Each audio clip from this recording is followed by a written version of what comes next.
I'm starting out in the garden of sensory delight. And what impresses me the most is that literally in 150 square meters, they've been able to get everything in. So let's take a closer look at how they've got it right.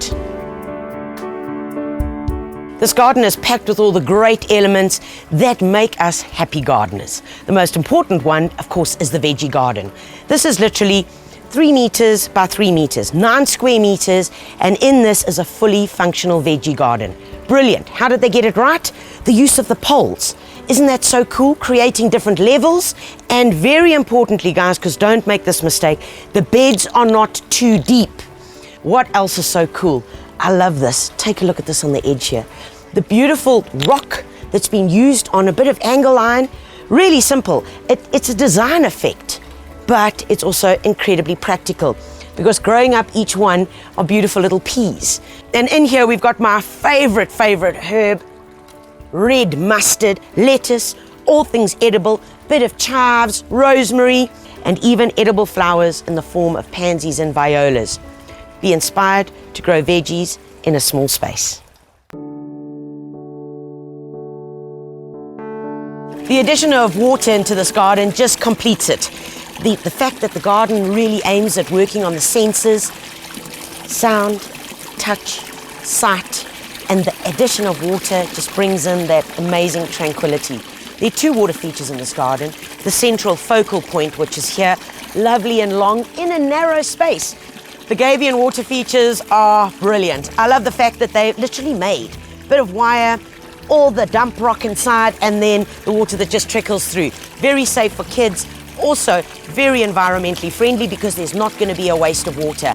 The areas of the garden are very cleverly linked from the relaxing patio section and the formal water feature by this meandering path. Of course, it could have just been straight, but the meandering path makes you want to find it. You can't see around the corner. And the fact that they're the little wooden edges that have been used just to raise the garden, to give you that effect of just what's beyond it. The tall grasses work really nicely to divide it. So once again, there's the next, creating that tension and inspiration. What am I going to find if I look beyond there?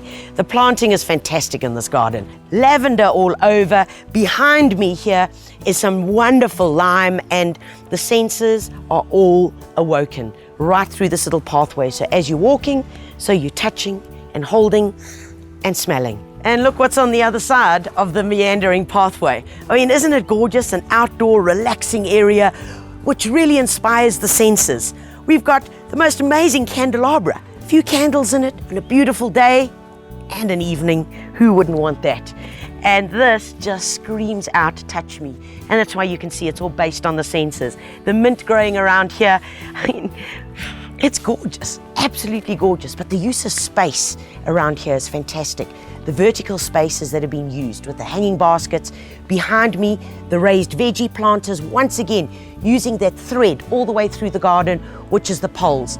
And the thing that combines this garden together to balance it left to right, although in an informal setting, is the use of the very clever pergola, which anybody can make back home.